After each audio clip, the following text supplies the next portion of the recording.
우리 그동안 읽었던 우리 로마서 말씀 잠깐 그 주제에 대해서 잠깐 이렇게 요약을 하고 로마서뿐만이 아니라 우리가 믿고 있는 이 기독교 신앙에 대한 어떤 가장 중요한 것들을 한번 잠깐 정리를 해보겠습니다.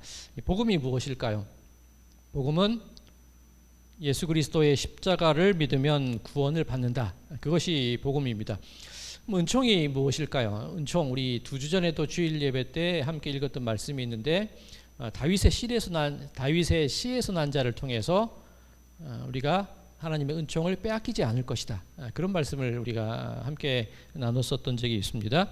흔들리지 않는 예수 그리스도를 믿는 믿음을 가진 자에게 흔들리지 않는 구원의 언약을 주시는 하나님의 그것이 은총, 은혜라고 할 수가 있을 것입니다.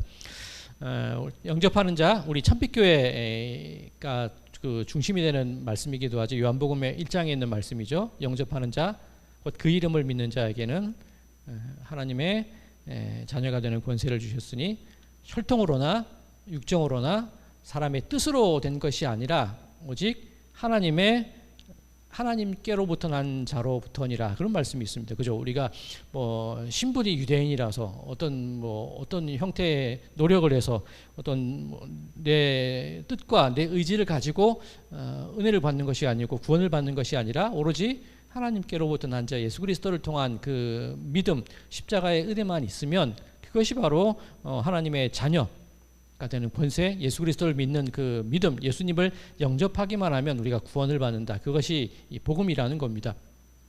자, 그런데 이 유대인들이 이 복음을 싫어한 이유가 있습니다. 예수님을 그렇게 핍박하고 예수님의 그 복음을 그렇게도 싫어했던 이유가 있습니다. 자, 예를 들어서 이것이 꼭 맞는 예가 아니면서도 꼭 맞는 예가 될 수도 있는데, 만약에 우리 교회가 커피를 이 지역사회 분들한테 매일매일 무료로 나눠드린다고 한번 가정을 해보겠습니다. 그냥 커피가 아니라 정말 맛있는 커피를 매일 지역 주민들에게, 지나가는 분들에게 나눠드리고 또 이 공간을 개방해서 에어컨을 틀어드리고 쉬어갈 수 있게끔 그런 노력들을 우리가 한다고 한번 가정을 해보겠습니다. 누가 가장 그것을 싫어할까요? 우리 옆에 있는 우리 키다리 커피 사장님이 가장 싫어할 거예요. 그죠? 왜 그러냐면 우리 키다리 커피 사장님은 그 커피숍을 위해서 그죠, 투자를 했을 것이고 노력을 했을 것이고 바리스타 자격증도 많아요. 그죠? 그런 블렌딩하는 자격증도 많고 그 수많은 노력과 그 들인 공들 그리고 투자한 것들이 있고 그것들 투자에 대한 합당한 어떤 소득을 얻어야 되는데 우리가 그것을 무료로 나눠줘 버린다. 그러면 그 사장님에게는 정말 큰 타격이 될 수도 있고 정말 우리를 싫어하게 될 겁니다. 이게 꼭 맞는 예는 아닌데 꼭 맞는 예라고 말씀드리는 게 그런 겁니다. 유대인들이 그렇다는 거예요. 구원을 하나님이 그냥 주시는 거예요. 예수 그리스도의 십자가의 은혜로 그냥 주시는 거예요. 유대인들은 어떻습니까? 율법의 조항들을 정해놓고 이것을 지켜야 된다는 거예요. 이것을 지키고 저것을 지키고 이렇게 행해야지 나는 그 공로로 구원을 얻는다고 생각을 하는데 그냥 나눠줘 버리니까 유대인들이 싫어할 수밖에 없는 겁니다. 율법을 지킴으로 구원을 받는다, 믿음으로 구원을 받는다, 행위로 구원을 받는다, 아니면 은총으로 구원을 받는다. 크게 나누어질 수가 있겠죠. 예수 그리스도를 믿는 우리들에게는 믿음으로 하나님의 은총으로 구원을 받는다는 확실한 증거를 가지고 살아가는 것들이 바로 우리들의 모습이라는 겁니다.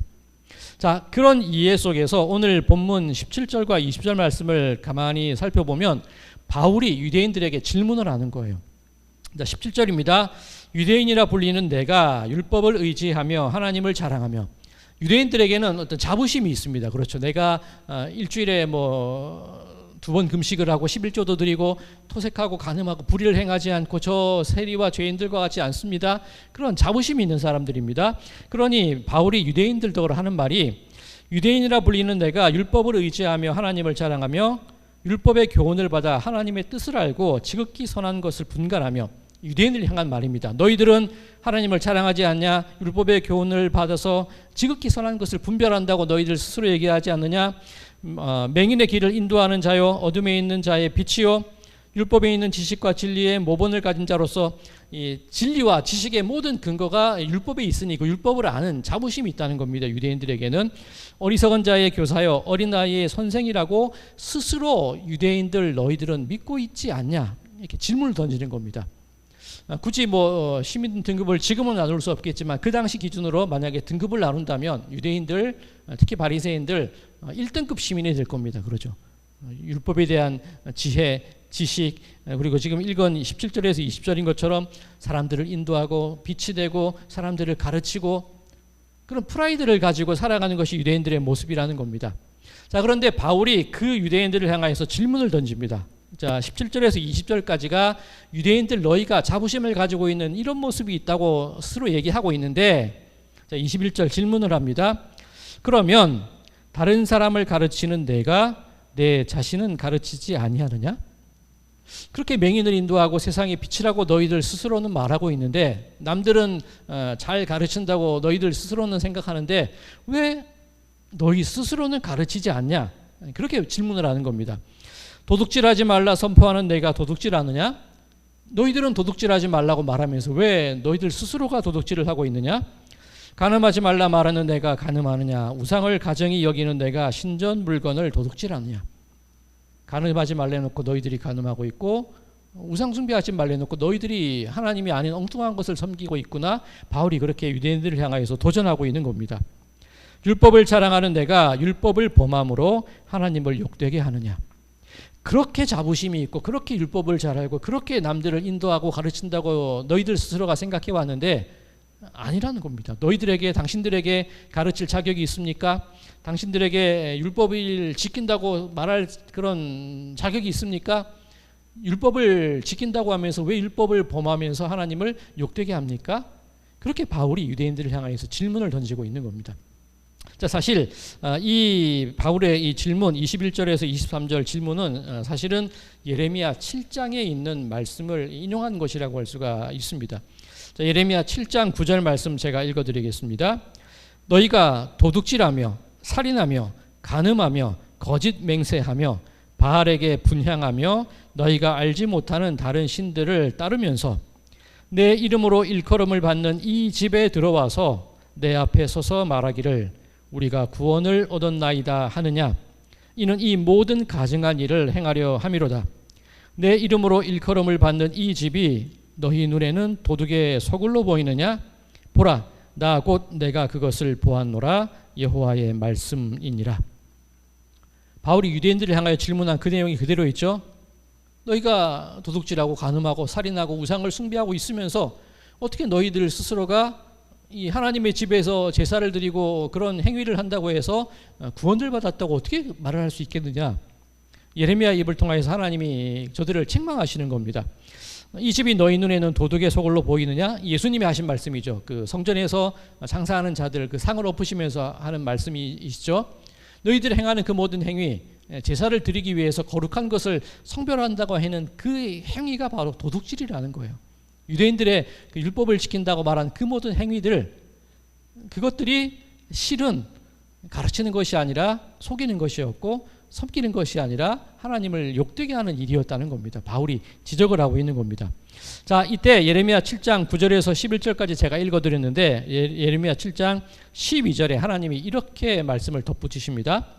너희는 내가 처음으로 내 이름을 둔 처소 실로에 가서 내 백성 이스라엘의 악에 대하여 내가 어떻게 행하였는지를 보라.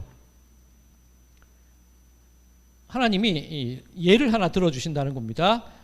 살인하고 도둑질하고 간음하며 우상을 숭배하면서 아닌 척 거룩한 척 하고 있는 너희들, 율법을 잘 지키고 하나님을 잘 섬긴다고 말하는 너희들, 그게 다 거짓인데 예전에 실로에서 있었던 일을 한번 떠올려 보라는 겁니다.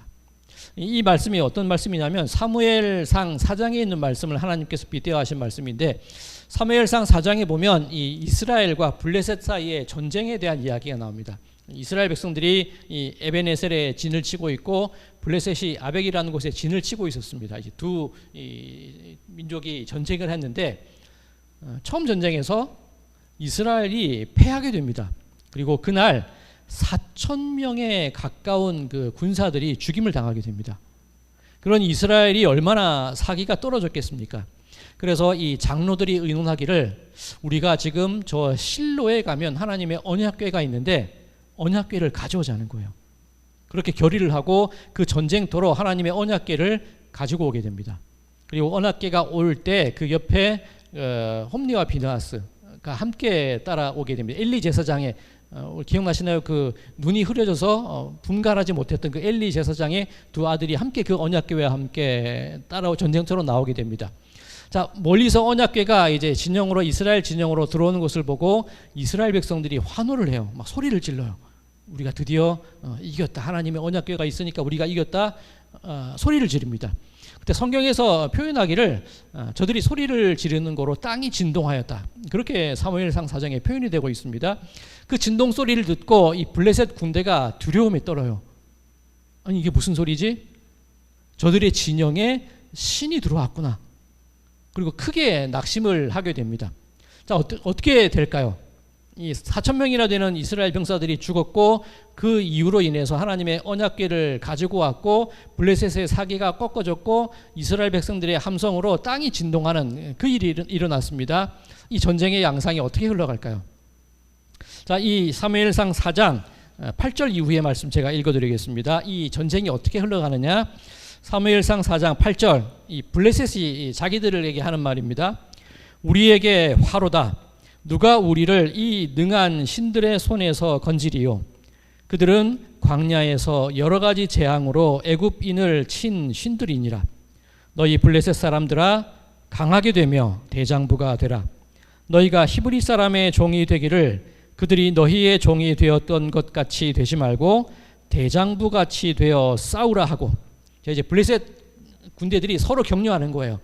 자, 애굽에게 재앙을 내렸던 저 신이 들어왔는데 야, 이대로 있으면 우리가 저들의 종이 돼버려. 그렇게 되면 안 되잖아. 우리 대장부처럼 나가서 싸우자. 이 블레셋 내부에서 그런 의견이 모아진 겁니다. 계속해서 읽어드리겠습니다. 사무엘상 4장 10절. 블레셋 사람들이 쳤더니 이스라엘이 패하여 각기 장막으로 도망하였고 살육이 심히 커서 이스라엘 보병에 엎드러진 자가 3만 명이었으며 하나님의 궤는 빼앗겼고 엘리의 두 아들 홈리와 비느하스는 죽임을 당하였더라. 언약궤만 있으면 이길 줄 알았어요. 땅이 진동하도록 소리를 지르고 사기가 충전되어 있었어요. 그런데 전쟁의 결과는 언약궤가 없을 때는 4,000명이 죽었는데 언약궤가 있을 때는 3만 명이 죽어버립니다. 그리고 오히려 언약궤를 뺏겨버립니다. 그리고 함께했던 대제사장 그 두 아들은 죽임을 당하게 됩니다. 이것이 무슨 일입니까? 언약궤가 있다고 해서 그것이 승리를 보장하는 것이 아니라는 거예요. 율법을 내가 안다고 해서 그것이 나의 구원을 보장하는 것이 아니라는 겁니다.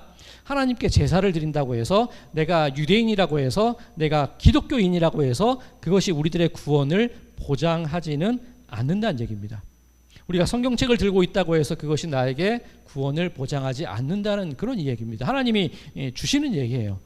이 실로에서 일을 통해서 우리 오늘 본문 이 사도 바울이 유대인들을 향하여 질문한 그 질문의 내용으로 볼 때 그 내용이 뭐냐면 단지 유대인이라는 이유로 율법을 가졌다는 이유로 내가 율법을 행한다는 이유로 하나님께 제사를 지낸다는 이유로 그것이 구원의 보장이 되는 것이 결코 아니라는 겁니다. 오히려 율법을 언약궤가 있을 때 오히려 10배나 많은 사람들이 죽임을 당하는 일이 일어났다는 겁니다. 이것을 보라는 거예요. 즉 율법을 안다, 율법을 행한다, 이것이 문제는 아니라는 겁니다. 자, 그렇다면 여기서 우리가 잠깐 살펴봐야 될 것이 있는데 믿음으로 의한 구원입니다. 행위로 의한 구원이 아니죠. 그런데 우리 지난 시간에도 이 로마서 2장 앞부분을 보면서 그죠, 행함에 의한 구원, 그런 얘기가 있었습니다. 그러면 이 행한다는 것이 이 로마서에서 말하는 행위로 말미암는 구원이라는 것이 어떤 의미가 있는지를 살펴보아야겠죠. 자, 오늘 이 본문을 다시 한번 잠깐 살펴봐야 되는데 이 간음이라는 부분에서 한번 살펴볼까요? 오늘 로마서 2장 22절에 간음하지 말라 말하는 내가 간음하느냐, 이 부분에 대해서 잠깐 다시 한번 살펴보겠습니다. 예수님께서 마태복음 5장에 산상수훈을 말씀하시면서 이 간음에 대해서 말씀하셨던 적이 있습니다. 마태복음 5장 27절이지요. 또 간음하지 말라 하였다는 것을 너희가 들었으나 나는 너희에게 이르노니 음욕을 품고 여자를 보는 자마다 마음에 이미 간음하였느니라. 자, 이제 이 유대인의 관점과 예수님의 관점이 확연하게 드러납니다. 유대인의 관점이 뭐냐면 율법을 가지고 간음하지 말라는 그 율법을 지킬 때 내가 그 간음을 행위로 행하지 않았을 때 나는 그것을 지켰다라는 것이 유대인들의 관점이라는 겁니다. 그죠? 속마음은 어떻든지 간에 겉으로 드러나는 행위로 인해서 간음을 하지 않은 그 상태가 죄를 짓지 않은 상태라고 유대인들은 생각을 하는 겁니다. 그런데 예수님의 관점은 무엇입니까? 음욕을 품은 그 마음 그 자체가 이미 간음이라는 거예요. 또 행위로 드러나기 이전에 그 행위의 어떤 근거가 되는 마음 상태로부터 그 죄가 이미 시작이 된다는 겁니다. 내가 구체적으로 행동을 하지 않았다 할지라도 내 마음에 어떤 악의 씨앗이나 어떤 그 행위 이전에 내 중심과 내 어떤 존재 자체가 그런 죄의 계획들을 가지고 있는 그 자체가 죄라는 것이 예수님의 기준이라는 겁니다. 바울은 이 질문을 통해서 이것을 드러내고 싶다는 거예요. 너희 유대인들 무언가를 행하며 행동하며 그것을 너희들의 어떤 기준의 판단의 근거로 삼고 있는데 예수님은 그렇지 않다는 거예요. 그 중심을 보신다는 겁니다. 마음의 계획을 보신다는 겁니다. 즉 율법을 보라는 것이 아니라 그 율법을 어떻게 행해야 될지 그것을 주신 하나님의 뜻을 아는 것이 더욱더 중요한 것이라고 바울이 말하고 있는 겁니다. 자, 마태복음 7장 이 산상수훈이 끝날 때에 예수님께서 이렇게 말씀하십니다. 나더러 주여 주여 하는 자마다 다 천국에 들어갈 것이 아니요 다만 하늘에 계신 내 아버지의 뜻대로 행하는 자라야 들어가리라. 자, 행위라는 것에 대해서 우리는 그동안 유대적 바리새인들적인 사고를 가지고 있어요. 내가 무언가를 행동하고 무언가를 잘 이뤄내서 그 결과로 내가 구원을 얻고 내 공로로서 뭘 얻게 된다 그렇게 생각을 하는데 예수님의 관점은 그 행위에 앞서서 주여 주여 하는 자마다 천국에 들어갈 것이 아니로 하늘에 계신 내 아버지의 뜻대로 행하는 자라야 들어간다. 즉 무언가 행동을 하기 이전에 그 행동을 하게끔 만드는 그 중심, 그 하나님의 뜻에 맞느냐 안 맞느냐 그것을 먼저 봐야 된다는 것. 이것이 바울의 얘기이기도 하고 예수님의 기준이시기도 하는 겁니다. 마태복음 7장 22절 제가 계속 읽어드릴게요. 그날에 많은 사람이 나더러 이르되 주여 주여 우리가 주의 이름으로 선지자 노릇하며 주의 이름으로 귀신을 쫓아내며 주의 이름으로 많은 권능을 행하지 아니하였나이까 하리니 그때에 내가 그들에게 밝히 말하되 내가 너희를 도무지 알지 못하니 불법을 행하는 자들아 내게서 떠나가라 하리라. 우리가 예수님 앞에서 이것도 했고 이것도 했고 이런 선행도 했고 이것도 지켰습니다. 예수님 말씀하신 것 다 했습니다. 그런데 예수님은 그렇게 말하는 사람을 향하여서 네가 누군지 알지 못한다는 거예요. 네가 무슨 일을 했는지 난 도무지 모른다는 겁니다. 그냥 떠나가라는 거예요. 그 중심에 있는 그 중심으로부터 비롯된 행위가 중요한 것이지 겉으로 드러나는 행위가 중요한 것이 아니라는 그 얘기지요. 예를 들어서 만약에 우리가 구제를 한다고 한번 생각을 해보겠습니다. 우리가 구제연금을 모으고 어려운 사람들을 향하여서 얼마의 구제연금을 전달을 합니다. 그러면 그것을 통하여서 내 마음이 뿌듯해질 때가 있어요. 이런 구제를 했으니까 하나님이 기뻐하실 거야. 이것이 우리의 본분이야. 그렇게 생각할 수 있는데 이것이 유대인적인 생각이라는 거죠. 바리새인들적인 생각이라는 거죠. 무언가 드러나는 행위를 통하여 그 결과를 얻어내고 그 결과를 통하여 하나님께 상을 받게 되고 그 공로를 인정받게 된다. 이게 바리새인적 유대인적 생각이라는 겁니다. 그런데 예수님께서 원하시는 진정한 행위가 무엇이냐면 내 소유의 절반을 다 누군가에게 내어주고도 아깝지 않고 내가 좀 부족하지 않았을까? 그 마음을 가지고 그 마음으로부터 우러나는 행위가 진짜 행위라는 겁니다. 삭개오가 그러지 않았어요. 삭개오가 예수님께서 나무 위에 올라있는 삭개오 보고 삭개오야 내가 너희 집에 유하여야겠다. 그때 삭개오가 했던 행동이 무엇입니까? 급히 내려와서 즐거운 마음으로 기쁜 마음으로 예수님을 영접합니다. 그리고 예수님께 말씀드리기를 내 소유의 절반을 팔아 가난한 자들에게 나누어 주겠고 누군가의 것을 불의로 빼앗은 것이 있거든 4배로 갚겠나이다. 자, 예전에 이거 문법적으로 볼 때 미래형이 아니라 과거형이라고 말씀을 드렸습니다. 저는 이미 제 소유의 절반을 가난한 자들에게 나누어 주었고 누군가에게 빼앗은 것이 있으면 4배로 갚았습니다. 자, 이 삭개오의 얘기 속에서 내가 이런 일을 했으니까 예수님 그 공로로 기뻐해 주시고 그 공로로 나를 구원해 주십시오. 그 관계가 아니잖아요. 이미 삭개오는 예수님을 만나기 전부터 그 마음 중심으로부터 예수님을 따른다는 것에 대한 확신이 있었어요. 그래서 이미 재산의 반을 팔았고 이미 4배로 갚았고 이미 무언가 더 부족한 것이 없을까 그 마음으로 예수님을 기다렸던 겁니다. 똑같은 행동처럼 보이지만 전혀 행동의 그 근본이 다르잖아요. 내가 무엇을 해서 상을 받는 것이 아니라 내 중심으로부터 하나님으로부터 받은 은총이 있기 때문에 그 기쁨으로 무언가를 행하게 되고 그 행동으로 인하여서 예수님께서 나에게 베풀어 주신 그 구원의 은혜가 하나씩 드러나게 되는 과정. 겉으로 보면 똑같은 과정 같지만 전혀 다른 얘기가 되는 겁니다. 자, 이제 이어지는 말씀을 보면, 자, 이 배경 속에서 이제 오늘 24절 이후의 말씀을 보면, 25절 말씀을 보면, 이제 할례에 대한 이야기가 나옵니다. 자, 행동에 대한 이야기, 행위에 대한 이야기, 그리고 그 중심을 하나님께서 보신다는 그 이야기 끝에 이제 할례에 관한 이야기로 이어지게 됩니다.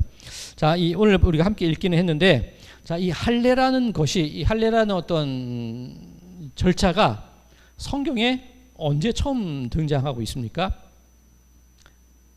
아브라함이 그 아들 이삭을 얻기 위해서 하나님께서 얻어가는 과정 속에서 하나님께서 제정하신 것이 할례거든요.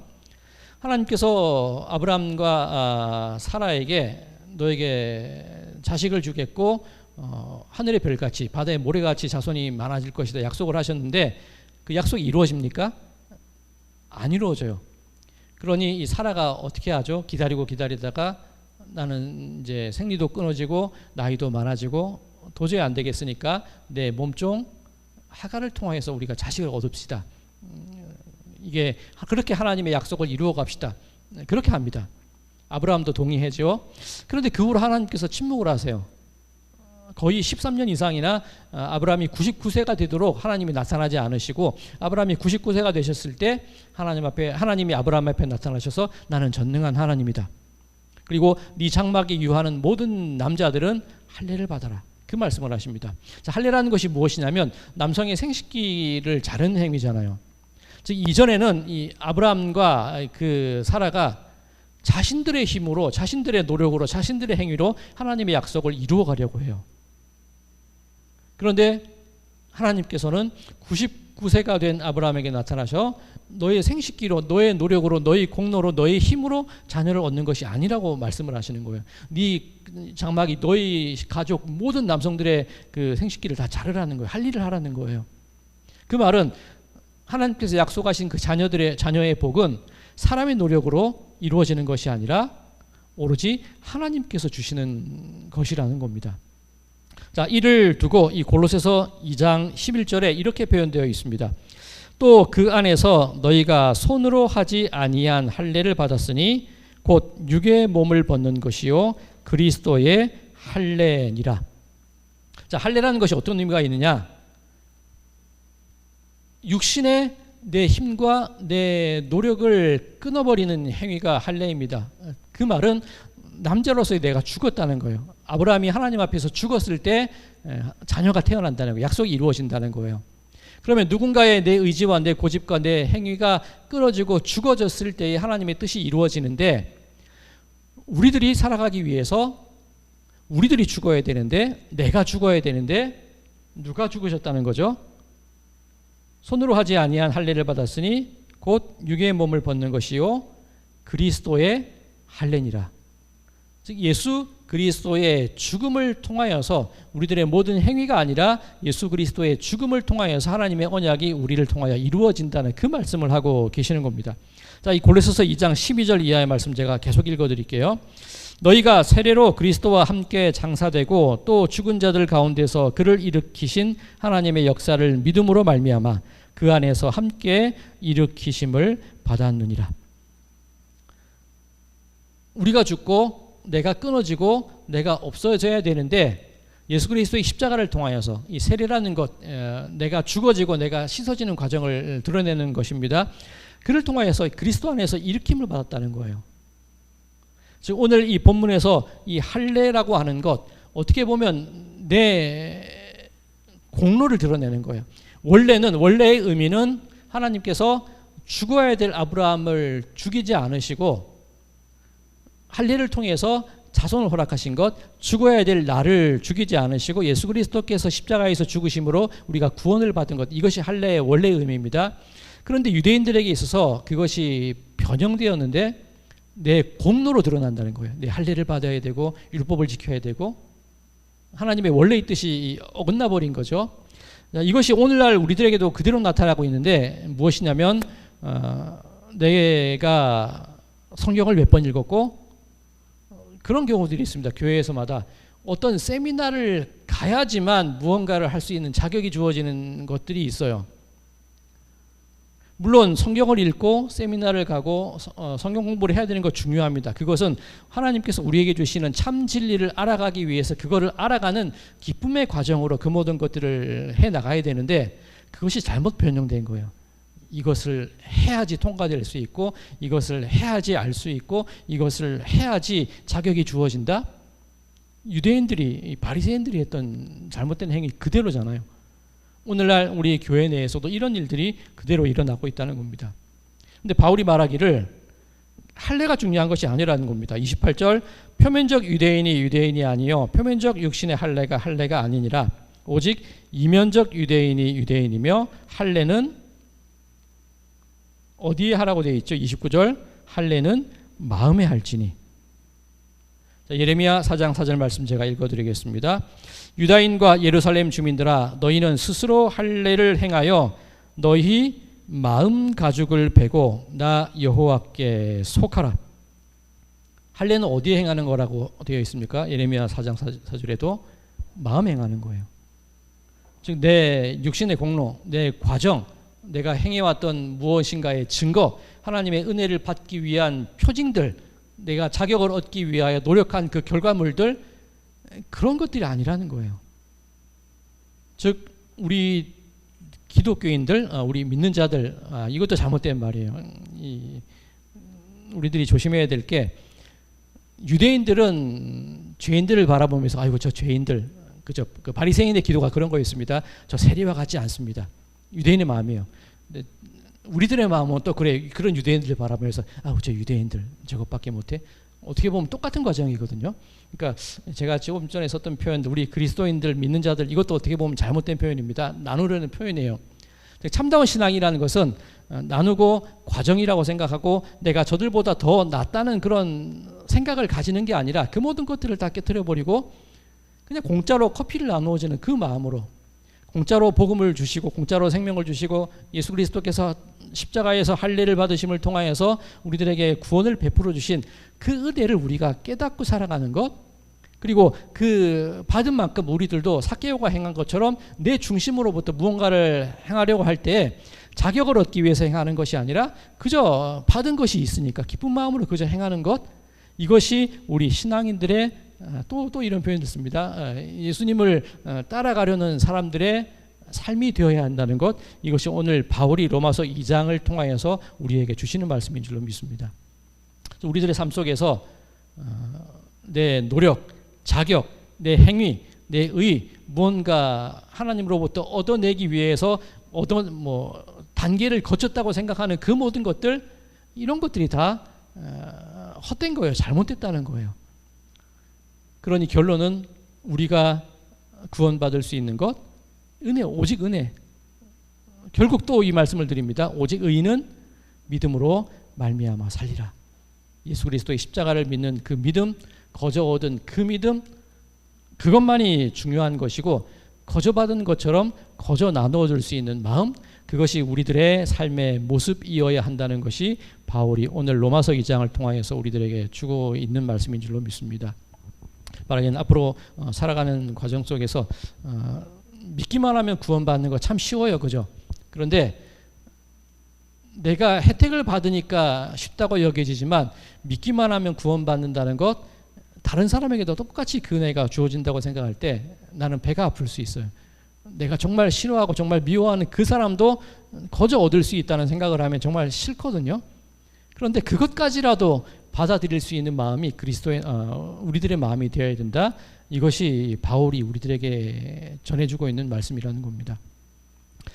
바라기는 우리들의 마음 속에도 내가 먼저 믿은 자의 이런 마음도 아니라 거저 받은 자의 그 감사, 그 은혜, 그 은총, 그 기쁨, 그것을 나누며 살아가고자 하는 그 중심으로 우리가 살아갈 때에 이것이 진실로 복음을 아는 사람들의 삶이고 복음을 나누는 사람들의 삶이라는 것, 그렇게 살아가는 우리가 되기를 소망합니다.